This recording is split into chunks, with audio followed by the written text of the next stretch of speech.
Hello दोस्तों, हमारे नए चैनल कहानी कुंभ में आपका एक बार फिर से बहुत बहुत स्वागत है। तो चलिए हम आज की कहानी शुरू करते हैं। आज की कहानी है शादी के बाद रात में जब पति उसके करीब जाता तो वह डर क्यों जाती है। सब मेहमानों को विदा करने के बाद समीर के शरीर का पोर पोर दुख रहा था। शादी में खूब रौनक थी, पर अब सब मेहमानों के जाने के बाद पूरा घर भाई भाई कर रहा था। सोचा क्यों ना एक कप चाय पीकर थोड़ी थकान कम कर ली जाए। और फिर समीर ने अपनी मम्मी को आवाज़ दी, मम्मी एक कप चाय बना दीजिए। फिर उसने सोचा कि आलिया से भी पूछ लेता हूँ, बेचारी नए घर में पता नहीं कैसा महसूस कर रही होगी। समीर ने धीमे से दरवाज़ा खटखटाया तो आलिया की महीन सी आवाज़ सुनाई दी। कौन है? समीर बोला, मैं हूँ। अंदर जाकर देखा, वह एक हल्के मेहंदी रंग का सूट पहने खड़ी थी। न होठों पर लिपस्टिक, न आँखों में काजल, न ही कोई और साज श्रृंगार। ऐसा नहीं था कि समीर कोई पुरानी सोच रखता था, पर आलिया के चेहरे पर वह रंगत नहीं थी जो नई दुल्हन के चेहरे पर रहती है। समीर ने चिंतित स्वर में कहा, ठीक तो हो आलिया, चाय पियोगी? नहीं, मैं चाय नहीं पीऊँगी। और यह कहते हुए आलिया का स्वर इतना सपाट था कि समीर उल्टे पैर लौट गया। मन ही मन वह सोच रहा था कि न जाने कैसी लड़की है। उसने तो सुना था कि पत्नी के आने के से पूरे जीवन में खुशी की रुंझुन हो जाती है, पर यह तो न जाने क्यों इतनी सिमटी सिमटी सी रहती है। रात को समीर कितने अरमान के साथ आलिया के पास गया था, कितनी सारी बातें करनी थी, पर उसने देखा वह गहरी नींद में सोई हुई है।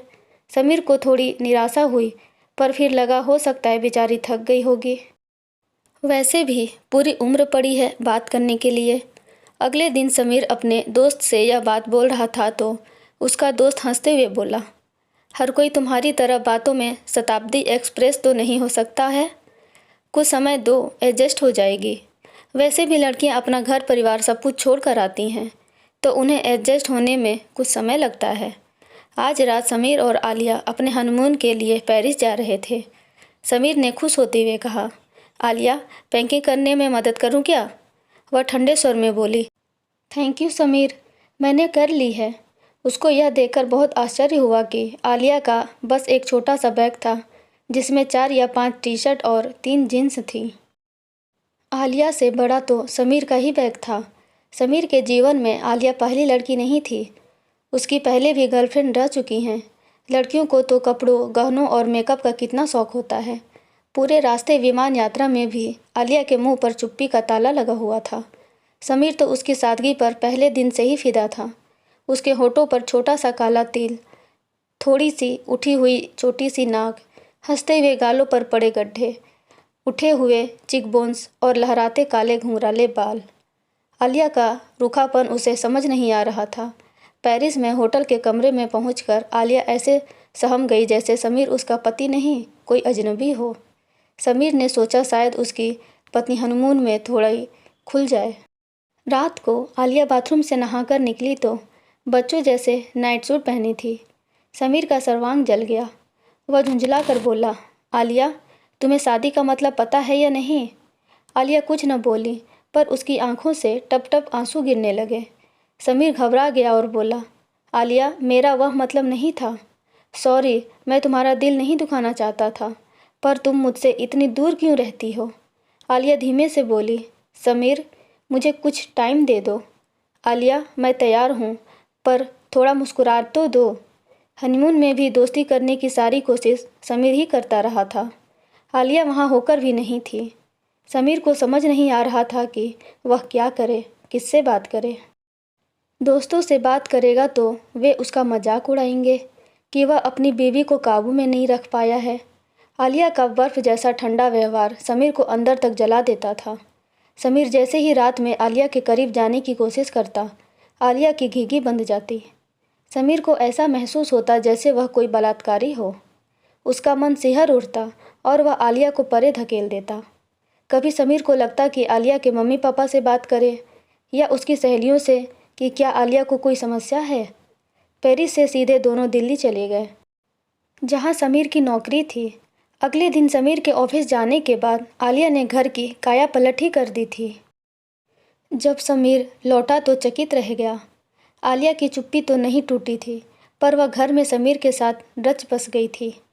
एक दिन समीर उससे बोला, घर की याद आ रही है क्या? तुम शादी के बाद एक बार भी अपने घर नहीं गई हो। तुम्हारी पगफेरे की रस्म भी होटल में कर दी गई थी। आलिया ने कहा, नहीं समीर, मैं ठीक हूँ। समीर को याद आया कि आलिया को उसने कभी अपने घर बात करते नहीं देखा और न ही वह लड़कियों की तरह सारा सारा दिन अपने मोबाइल में लगी रहती है। रात के 8 बज गए थे। समीर अभी तक दफ्तर से नहीं आया था और आलिया बेचैनी से उसकी प्रतीक्षा कर रही थी। जैसे ही समीर ने घंटी बजाई, वह दौड़ आई और बोली, कहाँ चले गए थे? समीर मुस्कुराते हुए बोला, आलिया कपड़े बदल लो, चलो आज डिनर करने बाहर चलते हैं। आलिया एक सादा सा कॉटन का सूट पहनने के लिए निकली ही थी कि समीर तभी बोला, रुको। फिर शिफॉन का मैरून रंग का गाउन निकाल कर उसको दिया और साथ में मोतियों का सेट। जब आलिया तैयार होकर आई तो समीर बोला, आलिया आज इतनी सुंदर लग रही हो कि आंखें नहीं ठहर रही हैं मेरी। आलिया शर्माते हुए बोली, तुम कुछ भी बोलते रहते हो। समीर कार ड्राइव करते हुए सोच रहा था, शुक्र है कम से कम आलिया हंसी तो। डिनर करते हुए समीर ने उसके शौक़ और दोस्तों के बारे में बातचीत करी, पर परिवार की बात करते ही आलिया चुप हो गई। समीर को इतना तो समझ आ गया था कि कोई बात तो है जो आलिया के परिवार से जुड़ी हुई है। 1 महीना बीत गया था। आलिया बोलती तो अब भी कम थी, लेकिन इस जीवन में रच बस गई थी। पति की पसंद नापसंद को वह जान चुकी थी। खाने में क्या बनाना है जैसे छोटी सी बातों को भी वह पति से 10 बार पूछती थी। कोई भी फैसला वह अपने आप लेने में सक्षम नहीं थी। समीर धीरे धीरे आलिया को घर के साथ साथ बाहर के काम की भी जिम्मेदारी देने लगा था। जो आलिया घर से बाहर पैर निकालने में 10 बार झिझकती थी, अब वह दिल्ली के हर कोने से परिचित थी। लेकिन दोनों का रिश्ता अब भी उतना ही औपचारिक था। देखते ही देखते करवा चौथ का त्यौहार आ गया था। समीर ने अपनी पत्नी के लिए मम्मी के कहे अनुसार साड़ी, गहने और चूड़ियाँ ले आया था। करवा चौथ से एक दिन पहले वह शाम को ही घर आ गया था। उसने आलिया को कुछ नहीं करने दिया। उसके हाथों में मेहंदी लगवाई और रात का खाना बाहर से पैक करवाया। रात में समीर ने आलिया को अपने हाथों से खाना खिलाया तो आलिया बोली, Sameer I am very happy. Sameer बोला, पर मैं कब हैप्पी बनूंगा? आलिया पति की बात सुनकर एकदम से सकपका गई। करवा चौथ की रात को आलिया इतनी सुंदर लग रही थी कि समीर अपने आप को रोक नहीं पाया था। पर आलिया के बर्फ़ जैसे ठंडे शरीर को बाहों में लेते ही वह सिहर उठा। अब तो समीर को ये लगने लगा था शायद वह ही नामर्द है, जिस कारण आलिया को वह उत्तेजित नहीं कर पाता है। समीर इतना परेशान हो चुका था कि उसने फैसला कर लिया कि वह 3-4 दिन के लिए गोवा चला जाएगा। जब उसने आलिया को बताया तो वह भी अपना सामान रखने लगी। तभी समीर बोला, आलिया मैं जा रहा हूँ, तुम नहीं। तुम तो मेरी छाया से भी दूर भागती हो, तो तुम यहाँ पर ही अपनी कंपनी एंजॉय करो। आलिया को अपने पति से यह उम्मीद नहीं थी, पर वह क्या बोलती। गोवा से जब चौथे दिन समीर लौटा तो आलिया उससे बोली, देखो मैं बुरी ही सही, पर तुम आगे से मुझे छोड़कर मत जाना। पता है मैं तुम्हारे बिना कितना अधूरा महसूस कर रही थी। आलिया तुम एक रोबोट हो, तुम्हारे अंदर कोई संवेदना नहीं है, पर मैं एक इंसान हूँ। मैं तुम्हें प्यार करता हूँ, पर मैं अपनी शारीरिक ज़रूरतों का क्या करूँ? क्या तुम किसी और से प्यार करती हो या मैं तुम्हारे लायक नहीं हूँ? आलिया बोली, समीर ऐसा नहीं है, मैं ही तुम्हारे लायक नहीं हूँ। यह शादी मेरी गलती की सज़ा है, वह गलती जिसे मैंने जानबूझकर नहीं बल्कि अनजाने में ही किया था। अचानक आलिया ने यह कहकर अपनी जीभ काट ली। समीर सकते में आ गया। क्या यह शादी आलिया के लिए सज़ा है? समीर को एकाएक बहुत तेज गुस्सा आ गया। मन किया कि आलिया से पूछे कि जब शादी का मन ही नहीं था तो क्यों उसकी ज़िंदगी ख़राब कर दी। आलिया के मुंह से बात तो निकल गई थी, पर उसे समझ आ गया था कि समीर आहत हो गया है। शाम को जब आलिया उसके लिए चाय लेकर आई तो चुपचाप उसके पास बैठ गई और बोली, समीर मैं आपको दुखी नहीं पहुंचाना चाहती थी। आलिया मुझे पूरा सच जानना है, मुझे इस ज़बरदस्ती के रिश्ते से मुक्त कर दो। आलिया भर्राई आवाज़ में बोली, पूरा सच जानकर आप मुझसे नफ़रत करने लगोगे, शायद घर से चले जाने को भी कह दोगे।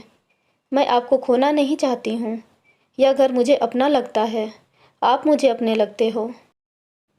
समीर प्यार से उसके सिर पर हाथ फेर कर बोला, मैं तुमसे एक पति की हैसियत से नहीं बल्कि एक दोस्त के तौर पर बात करना चाह रहा हूँ। जब मैं कॉलेज में अंतिम वर्ष में थी तब मेरी ज़िंदगी में रोहन आ गया था। मैं उससे बेहद प्यार करने लगी थी और वह भी मुझसे बेहद चाहता था। मैं रोहन के साथ थोड़ा आगे तक निकल गई थी, जिसे हमारे समाज में गलत मानते हैं। मैं उसके प्यार में बावरी हो गई थी। जब मेरा परिवार लड़का देखने लगा तो मैंने अपने परिवार को रोहन के बारे में बताया, पर मम्मी पापा ने यह कहते हुए मना कर दिया कि वे लोग उस जाति से हैं जो काफ़ी रूढ़िवादी हैं और आर्थिक रूप से भी रोहन का परिवार अधिक संपन्न नहीं है। पर मेरे ऊपर तो इश्क का जुनून सवार था। मैंने रोहन को जब सारी बात बताई तो उसने कहा, कुछ सोचने का समय दो। एक दिन जब मुझे पता चला कि आप लोग मुझसे मिलने आ रहे हैं तो मैं रात को घर से निकल गई और रोहन के फ्लैट में पहुंच गई। रोहन मुझे इस तरह देखकर हक्का बक्का रह गया। फिर उसने मुझे एक कमरे में ले गया और बोला कि चलो आज फिर से सुहागरात मना लेते हैं। मैं घबरा गई और बोली कि रोहन प्लीज़ अभी नहीं, तुम कुछ भी करो पर मुझे अपना बना लो। मैं तुम्हारे अलावा किसी और के बारे में सोच भी नहीं सकती हूँ। इस पर रोहन हंसते हुए बोला कि जान, वही तो करने की कोशिश कर रहा हूँ।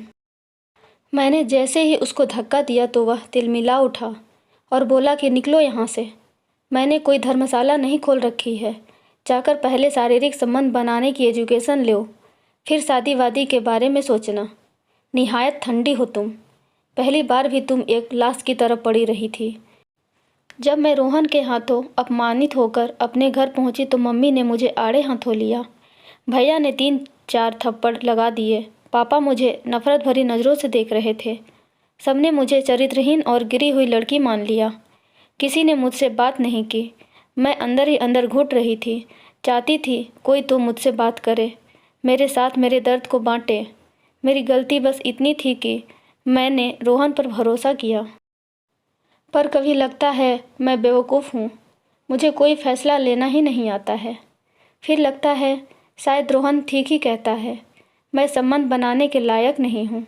आप लोग कब आए, कब मेरी शादी तय हुई, मुझे शायद कुछ भी याद नहीं। और फिर आलिया फूट फूट कर रोने लगी। उसकी हिचकियाँ बंध गई, पर फिर भी वह आगे बोलती रही, मैं आपके काबिल नहीं हूँ। मैं आज तक आपके साथ पति पत्नी का रिश्ता नहीं बना पाई हूँ। शायद मैं कभी किसी पुरुष को खुश नहीं कर पाऊंगी। समीर सारी बातें सुनने के बाद बोला, आलिया, तुम्हारी कोई गलती नहीं है। तुम क्यों खुद को सजा दे रही हो? तुम्हें रोहन जैसे लड़के ने कुछ भी कहा और तुमने उसे सच मान कर स्वीकार कर लिया।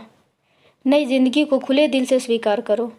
अगर मैं पसंद नहीं हूँ तो मैं खुद तुम्हें इस रिश्ते से मुक्त कर दूंगा, अन्यथा खुद को इन पूर्वाग्रहों से मुक्त करो। आलिया झिझकते हुए बोली, समीर, क्या आप मुझे चरित्रहीन गिरी हुई लड़की नहीं मानते हो? आलिया, उस हिसाब से मैं अधिक चरित्रहीन हूँ, क्योंकि मेरी ज़िंदगी में भी तुमसे पहले 3 लड़कियाँ आई थीं। आलिया फिर सहमते हुए बोली, अगर मैं आपको पूरी उम्र पत्नी का सुख नहीं दे पाई तो मेरे लिए तुम्हारा प्यार और सम्मान शारीरिक नज़दीकी से अधिक ज़रूरी है। फिर डॉक्टर्स किस मर्ज की दवा है? सबसे पहले अतीत के पन्ने को फाड़ दो, उसे खुले दिल से अपना लो।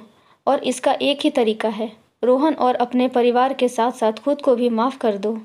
तुम्हारे परिवार ने जो भी किया वह सही है या गलत है मुझे नहीं पता है, पर उन्हें माफ़ कर आगे बढ़ो। जब तक तुम खुद को अतीत से मुक्त नहीं करोगी, इस रिश्ते को अपना नहीं पाओगी। उस रात घर का कोना कोना खुशी से भरा था। आलिया लाल और हरी साड़ी में बहुत सुंदर लग रही थी।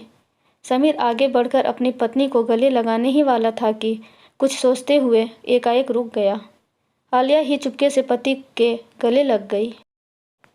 तब समीर को ऐसा महसूस हुआ मानो आज वास्तव में आलिया अपने अतीत से मुक्त होकर उसकी बाहों में पिघल रही थी।